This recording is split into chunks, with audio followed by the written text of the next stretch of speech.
Reporte 100. La mesa de análisis de los martes con nosotros Jesús Moreno Durazo. Jesús, ¿cómo estás? Buenos días. Juan Carlos, buenos días, muy bien, un saludo a toda la audiencia. Norman Navarro, ¿cómo estás? Buenos días. Amanecimos, buen día, Jesús. Buen día a toda la audiencia, buen día. 3 semanas ya de la huelga en la Universidad de Sonora. Ayer la rectoría llamó al sindicato de trabajadores y académicos, o a los profesores les llamó a regresar a clases en línea. El Estado manifestó que no hay condiciones para regresar a clases en línea y que se mantiene en la postura de solidaridad con el STEUS, que está en huelga desde hace 3 semanas y contando. ¿Ya se acabó el semestre entonces, Jesús? Pues no debería si se toma en cuenta de que es posible y podría ser factible recuperar el tiempo perdido, el tiempo que dure la huelga. A ver, sí es muy importante, así como poner en contexto a la audiencia, Juan Carlos. Cuando hay una huelga por alguno de los sindicatos, pues generalmente suele haber solidaridad de uno con el otro.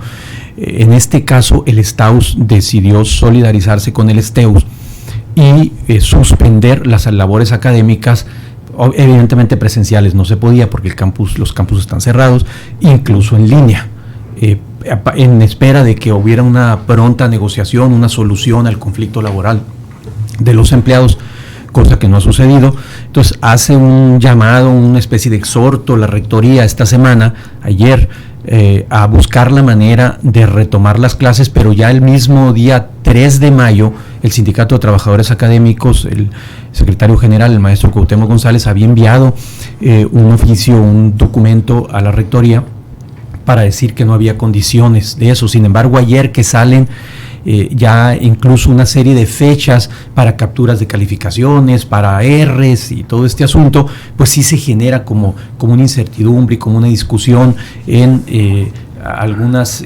departamentos, en algunas áreas de la universidad. Entonces el STAUS vuelve a enviar otro comunicado señalando esto que tú comentas. Sí, entonces en resumen no hay clases. No hay clases. No hay clases. Y entonces ahorita todavía se está a tiempo de rescatar el semestre. ¿Por los tiempos dan, Norman? Pues es que no nada más es rescatar el semestre, es rescatar, si se puede rescatar, la importancia que tiene la universidad, que era algo que comentamos los primeros días de la huelga. Comentabas tú, recuerdo, que de una u otra manera no se perdía esa presencia de la Universidad de Sonora, pero sí se pierde. Incluso recuerdo que hubo leíste un comentario de alguien que no quiso estudiar en la Universidad de Sonora y se fue a estudiar a otra institución por las huelgas. Sí. Si recuerdas ese claro, comentario sí. de ese radio escucha. Y no es el único, o sea, son varios. Y como te digo, la importancia de la Universidad de Sonora se viene al traste en este momento, en situaciones como esta, en donde pues no sé, aparentemente la rectoría sí está proponiendo, el sindicato dice que no, el otro sindicato dice no, pues nos vamos a solidarizar y no vamos a terminar las clases en línea, y aquí dejan ahorcada a una sociedad, dejan ahorcado a una universidad, y el prestigio se viene al traste. Sí. Es la percepción allá afuera de la gente.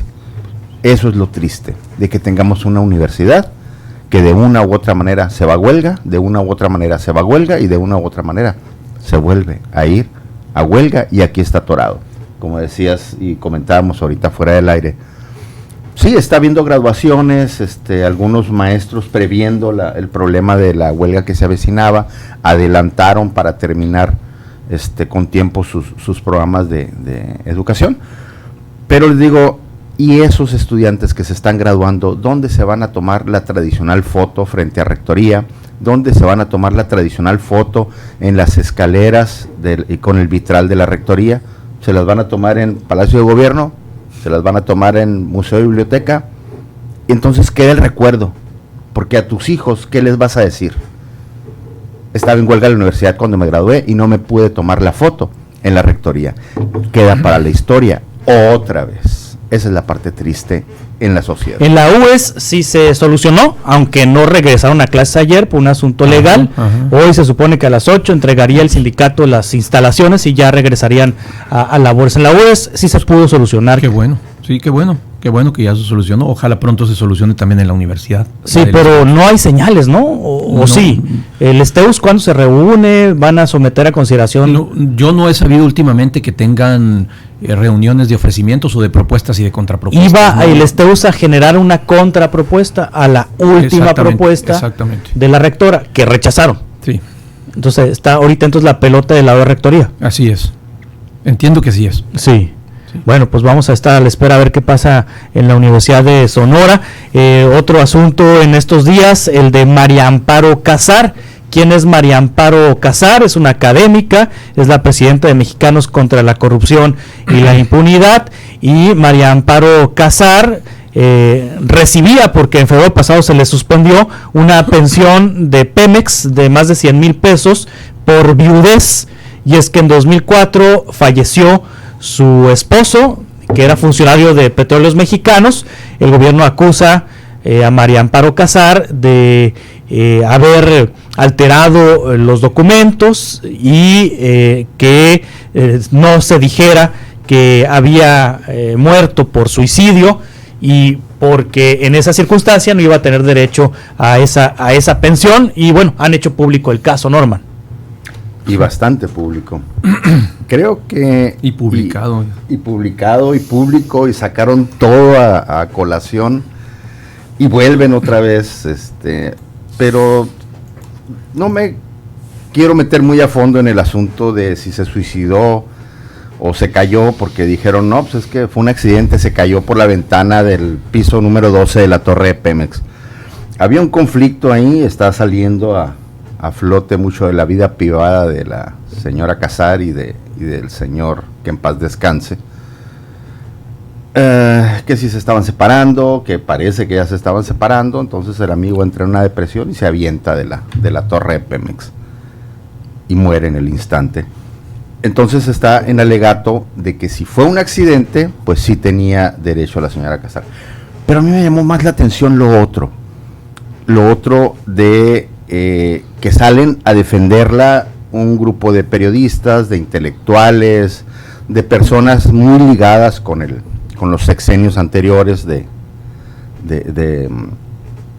PRI y del PAN. Ella era funcionaria del PAN en el momento que ocurren los hechos, era la coordinadora de asesores de la Secretaría de Gobernación en el gobierno de Vicente Fox, y obviamente pues le dan la pensión y le dan prestaciones, y te pago carro, te pago celular, te pago la carrera de tus hijos, y no en el UNAM, en la ITAM, que es una carrera cara. Entonces, de repente salen con que le han seguido dando todo este dinero, y como dices tú, si hubiera sido suicidio, no tenía derecho. El señor tenía 4 meses trabajando en Pemex, viene el pleito, se avienta, pero me llama la atención que se hace más importante para este México que vive en otro lado, se les hace más importante que se haya publicado los documentos y digan, oye, le entregaron como tantos millones a esta señora y no es legal. Ah, no, pero le publicaron sus datos personales, publicaron su dirección. Ah, Chihuahua, a ver, espérame. O sea, hay de cada 10 mexicanos, hay como 7 que están indignados. Y de esos 10 mexicanos hay otros 3 que dicen, no, es que López Obrador está mal y es una venganza. Y de que se la tenían guardada la señora, claro que se la tenían guardada. Pero claro, o sea, sabían exactamente lo que estaba haciendo y sabían dónde pegarle, y le pegan un mes antes de las elecciones. Porque obviamente le pega. Bueno, acaba de publicar un libro, ¿no?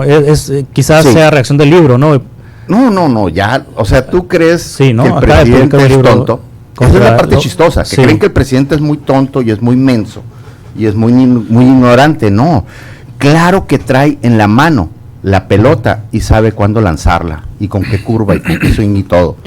Entonces, obviamente, avienta, tumba de un golpe Mexicanos contra la Corrupción, tumba de un golpe el libro, tumba de un golpe a la presidenta de Mexicanos contra la Corrupción, a Casar, y tumba de un solo golpe. ¿Y qué tal si fue accidente la muerte del señor? A ver, Juan Carlos, ese es el punto. Sí. Mira, Ajá. Mira, yo no sé, a mí no me atrevería a decir que por un conflicto de tipo personal se aventó del piso 12. Carlos Márquez, un economista, 2004, efectivamente piso 12 de la torre de Pemex. Las investigaciones y la autopsia señalan como causa de la muerte un accidente. Y dicen los abogados que un acta de muerte, un acta de defunción, es un acto de autoridad, ¿sí?, en el que se funda la causa de la muerte. Y de acuerdo al acta de defunción, el señor Carlos Márquez falleció de un accidente. El asunto no salió ayer.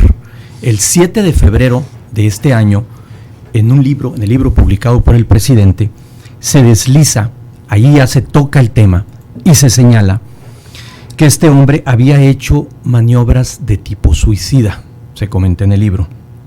No dice ni cómo, ni por qué, ni quién le dijo, ni lo sustenta, ni lo fundamenta. Señala también que, señala López Obrador, que Héctor Aguilar Camín y María Amparo Casar fueron a visitar a Bernardo Batis, siendo procurador de la Ciudad de México, para pedirle que se mantuviera el hecho como un accidente. 15 de febrero, Pemex suspende la pensión, el pago de pensión por viudez a María Amparo Casar, sin mediar una explicación. María Amparo Casar demanda y Pemex no dice absolutamente nada. 3 de mayo, el director de Pemex, esta semana pasada, el director de Pemex, Romero Oropeza, en la mañanera habla en 3 ocasiones del caso.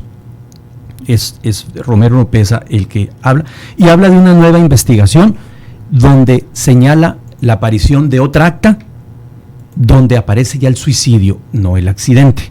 No sé si vamos bien hasta ahí. Sí, claro. Muy bien. Bueno, a ver, ¿qué va a proceder?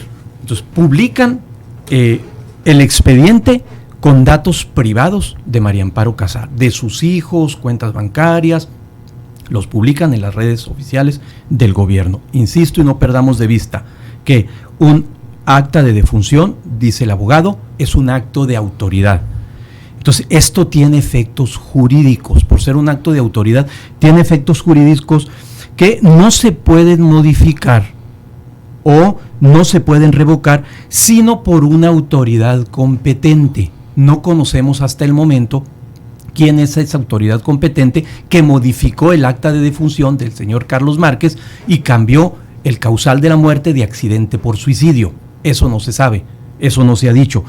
Ahora, esto se tiene que modificar bajo un debido proceso y donde se escuche a las partes involucradas. Es decir, ahí debería de estar la afectada María Amparo Casar, cosa que tampoco ha sucedido.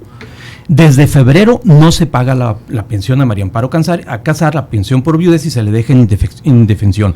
El acta de defunción sigue diciendo que el causal de la muerte fue un accidente.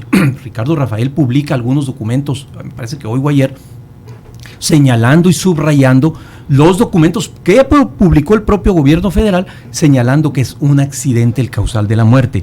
Nadie dice quién determinó el cambio a suicidio como caso de muerte, cuándo se hizo, etcétera, etcétera. Entonces, hay una evidente condena desde el poder a una académica seria, prestigiada. Yo he seguido su trayectoria académica, yo he leído varios de los textos de María Amparo Casar, me parece que una mujer competente, académicamente sólida, muy sólida, y bueno, además de todo esto, el propio presidente publica el expediente y esto violenta el debido proceso.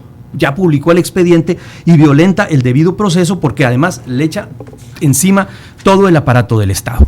Efectivamente, esto es una reacción, a mí me queda muy claro, a la crítica sistemática que ha venido haciendo María Amparo Casar, no nomás en este sexenio, ahorita vamos a tocar ese asunto, pero recientemente acaba de publicar un libro que se llama Los puntos sobre las IES.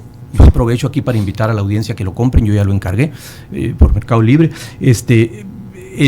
En ese hay un adelanto en la revista Nexos donde toca 3 puntos del gobierno de López Obrador esta semana: el Culiacanazo, la pandemia y Otis de Acapulco. todos los datos que maneja de la ineptitud y de la negligencia del gobierno son datos oficiales tomados del propio gobierno, es decir, no inventa absolutamente nada. No es un artículo hecho por adjetivos o por subjetividades, son datos fundados tomados del propio gobierno y narra, es como una probadita de esas IES, ineficiencias, inaptitudes, imbecilidades, etcétera, etcétera, etcétera, de el gobierno. Entonces, ¿quién es María Amparo Casar? Bueno, es una autora prolífica de libros como este que les digo, Los puntos sobre las IAS, Dinero bajo la mesa, Sistema político mexicano, Reforma sin mayoría, México 2010, El juicio del siglo, y en Mexicanos contra la corrupción, no se nos olvide, publicó el tema de la estafa maestra también. Sí, Norman. Pues está curioso, ¿no? Pero los ganaderos hubieran dicho, no se puede dar topes y mamar al mismo tiempo. Entonces, obviamente la señora estaba recibiendo una pensión bastante buena de Pemex. Habla de la corrupción, pero de la corrupción de aquí para acá. De la corrupción de la época de Fox no habla. Calladita la boca. De la corrupción en la época de Calderón no habla. Calladita la boca. Entonces, no puedes hablar de corrupción si nada más es del sexenio en que no te tocó ser funcionario o del sexenio en que no estaban tus amigos en el poder. O escribes de corrupción toda tu vida y señalas por corrupción toda tu vida, o mejor, no digas nada, porque obviamente para tener la boca muy grande hay que tener la cola muy corta. Y lo que te decía Jesús, que a mí lo que me llama la atención, Juan, es cómo en las columnas que se publican en internet, todos los columnistas que están defendiendo a Casar, tú te vas a los comentarios abajo de la gente que está leyendo la columna y dejando su comentario, y todo el mundo está poniendo cosas negativas sobre la historia. ¿Por qué? Porque finalmente la verdad nos hará libres, y conocer esas verdades completas, no testeada de que, mira, le vamos a tachar aquí porque no vamos a poner los nombres de quienes estaban involucrados, le vamos a tachar aquí porque no, que salga toda la verdad. Esa ley que algún día lo comentamos, ¿te acuerdas? De la ley de datos personales, es una ley de 2010, en la época de Calderón, y si esa ley hubiera existido cuando yo fui reportero de investigación, no hubiera podido publicar absolutamente ningún caso de corrupción, porque siempre me hubieran alegado que estaba yo publicando datos personales de las casas que compraba fulano de tal, de los ranchos que compraba fulanito de tal, de las propiedades, de las cuentas bancarias, de los carros que iban y compraban con dólares funcionarios que después de ser denunciados tenían que renunciar porque la gente se iba encima de ellos. O sea, esa ley es una ley, pero esa ley no combate a los periodistas, no, más bien claro que funcionarios, ¿no? Claro que combate las denuncias. Sí. Combate las denuncias. Tú no puedes publicar datos personales de los funcionarios públicos. Qué extraño que Calderón saca esa ley antes de irse. Fue en el 2010. Y es una ley que frena todas las denuncias de corrupción. Y ya lo dijo el presidente, oigan, espérense, que me investiguen, ok, pero esto es corrupción y se tiene que saber todo por completo, todo, sacar toda la información. Esa ley, obviamente, cuando tú la aplicas en los hechos, no puedes publicar muchas cosas. ¿Por qué? Porque estás violentando los derechos de esa persona que es corrupta y que, corrupta dice Xochitl, y que se llevó el dinero y que se quedó con tal movimiento. Entonces no podemos hacer nada, tenemos las manos amarradas como ciudadanía. Sí. La corrupción es la corrupción y la verdad nos hará libres. Entonces tenemos que saber toda la verdad, y como te digo, 7 de cada 10 mexicanos afuera está molesto con esa historia, y las elecciones no lo van a decir. Norman Navarro y Jesús Moreno, muchas gracias. Gracias, Juan Carlos. El país no empezó el 2018. María Amparo Casar ha sido crítica de regímenes anteriores también, y es público y es publicado. Está en sus textos académicos y está en sus textos periodísticos. Publica en Excelsior, porque si alguien la quiere seguir. Bueno, gracias. Gracias, nos vemos. Reporte 100.